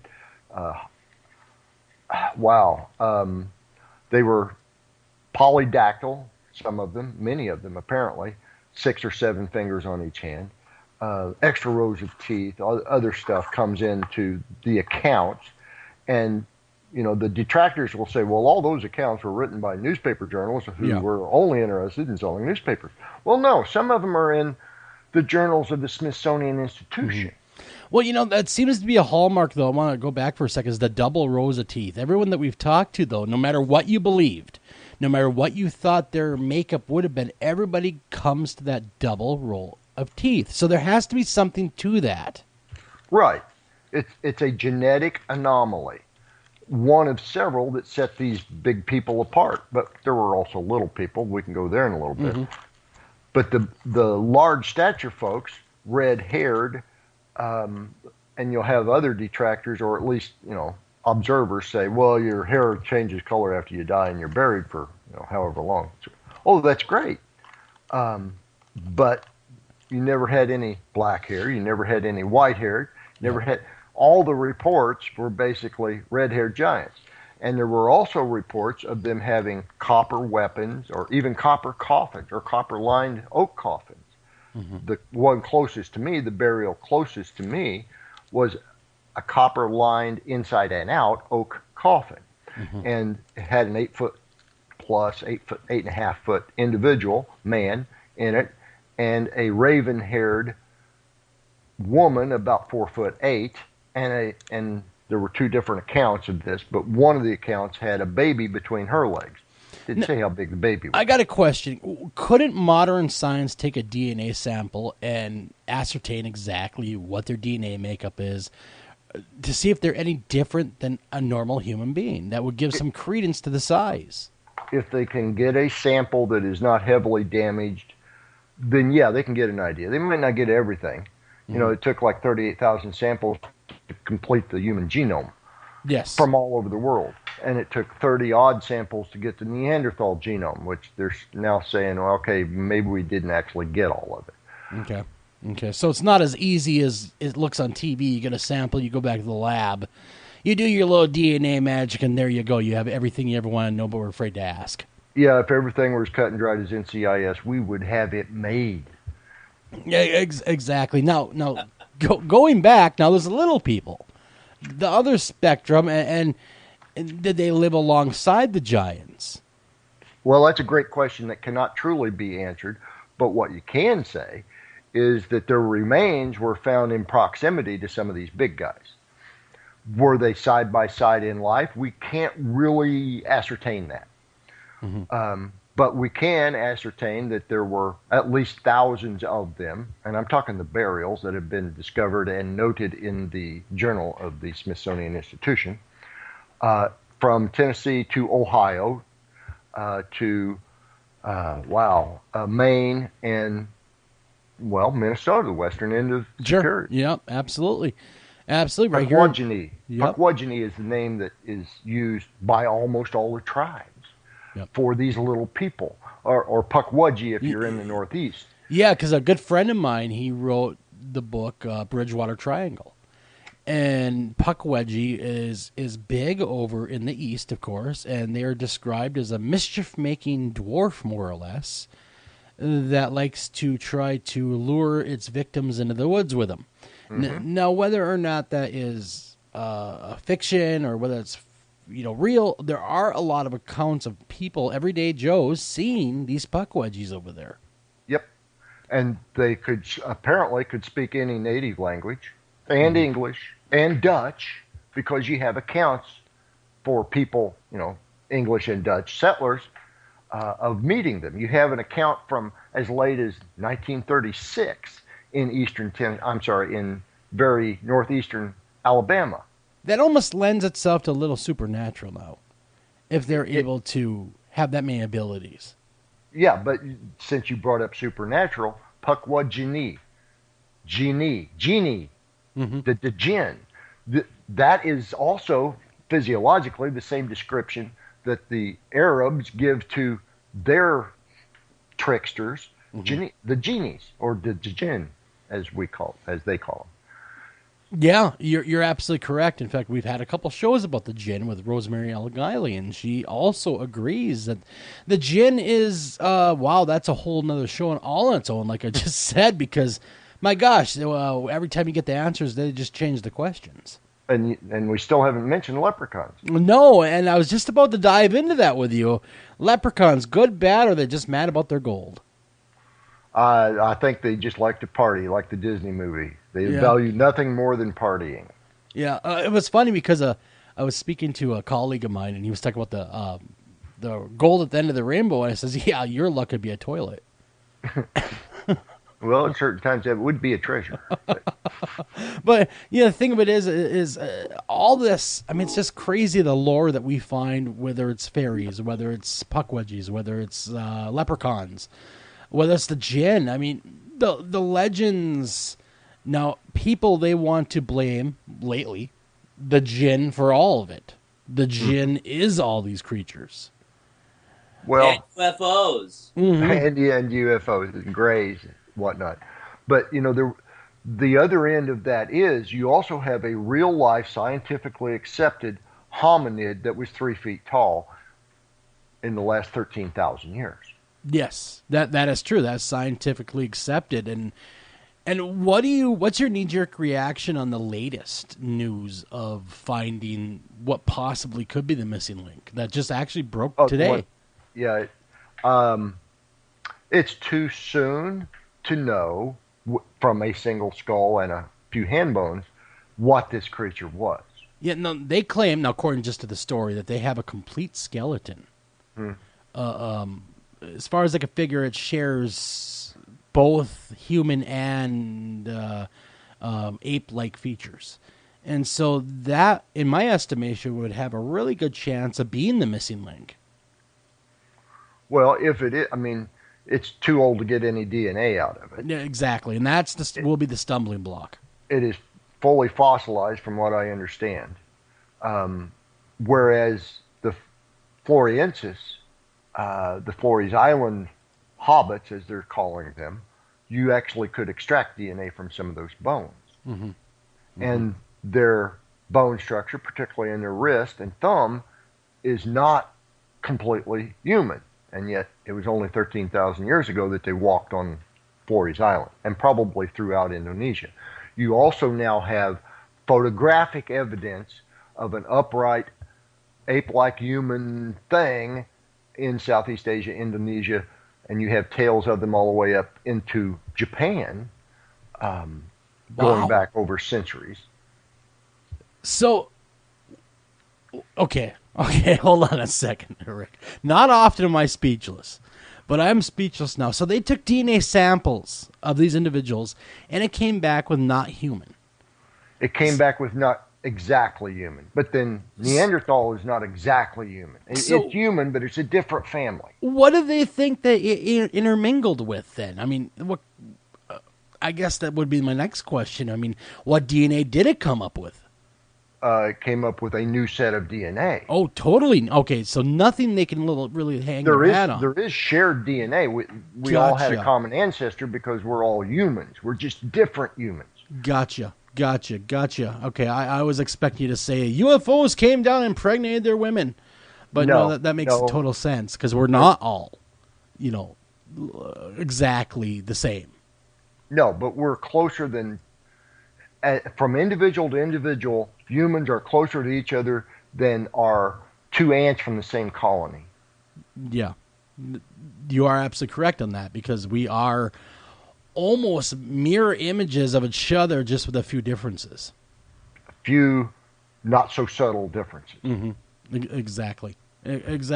Wow, I want everyone to run on over to Amazon, get a copy of this book. You guys will not be disappointed. This is, The Graves of the Golden Bear. You're going to want to pick it up. Rick Osmon really knocks this one out of the park, and he explains a lot of what people are thinking, what's going on. In fact, in the Midwest, Midwest is near and dear to my heart, being a Minnesota boy, and of course, Eric over there being Ohio boy, and you're yourself Indiana. So I want to say the Midwest might even be the cradle of life for the North America. I don't want to say that exactly, but I'm thinking it's starting to look that way, right, Rick?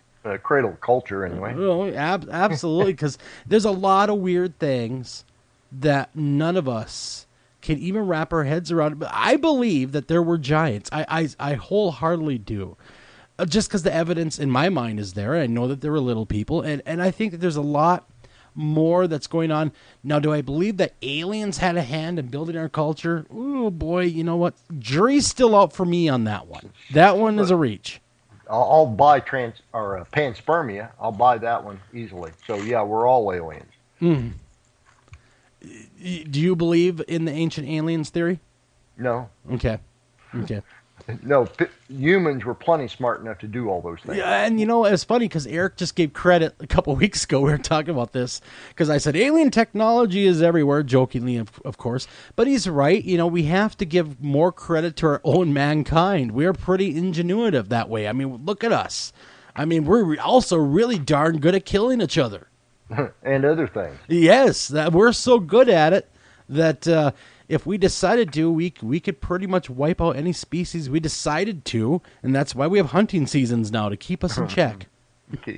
Yeah, to keep us from killing everything. We can only do it at certain times. That's right. That's right. But you kind of really hit the nail on the head, I think, with especially the people that were here before Columbus was. I shouldn't say we, but Columbus. I think that more has to be given, more attention needs to be given to this. And Rick, I cannot thank you enough for coming on the show, to be honest with you. It's been really a pleasure to talk to you. Well, maybe we can do it again sometime. I would absolutely love that. But, do you have any parting words for anyone that's doing the same research? I mean, do you have any advice to them? Wherever you are, look around for the high points. There'll be a cell tower on it. But there was a different kind of tower on it before. Good point. Very good point. Eric, you got anything to add at the end here? I mean, you got anything on your old mind there? Because I know it's always spinning. As we've discussed, I'm a little distracted. My brain's a little discombobulated, having dealing with various things. But I think it's anything that is anomalous and that there is evidence for is always worth pursuing. I suppose I shouldn't say that's anomalous. Whether it's anomalous or not, if there is evidence, it is always worth pursuing. And from just a kind of fundamental standpoint, I probably am not convinced as far as the hollow earth, but I can't really think of any particular reasons why that various civilizations would not have been able to make their way over here. Obviously, humans, as we were just saying, are ingenious, especially technologically, and humans have been seafaring creatures for thousands of years. And just look at what the Polynesians are able to do with no instruments at all. It's as far as navigation. So to me, it does not seem impossible or even necessarily implausible that various civilizations were able to come over here. And if you go back far enough, it's not that far. Right. It's 10 to 15,000, 20,000, that frame. People could walk over. You know, I mean, you had the whole Bering Straits. Absolutely. And no one's arguing about that. I mean, you know, the Native Americans that are recognized by archaeology and by science, by official human science, they walked over from Asia, from northern Asia anyway. They sure could have. Well, they sure could have. That being said, guys, we got to get out of here. Rick, how can everyone get a hold of you, though? Well, I'm on Facebook. I'm also, you can write to Ancient American and Wayne will get it to me. You can write to the publisher and he'll send it to me, which is Grave Distractions Publications. I don't give out my email exactly. But, no, that's good. Don't do that. Otherwise, you get all sorts of weirdos emailing you. I know the feeling, so don't do it. No, I'm kidding. I love all the emailers. But everybody, I want to thank you for listening, and I really, really want to thank Rick for coming on the show. Rick Osmon, everybody. Again, go to Amazon. Pick up a copy of his book. I mean, you're gonna love it. The Graves of the Golden Bear. That being said, everyone, love each other, take care of each other, and see you guys next time. Thank you for listening to this edition of After Hours AM, and please remember to like us on Facebook and also follow us over on Twitter.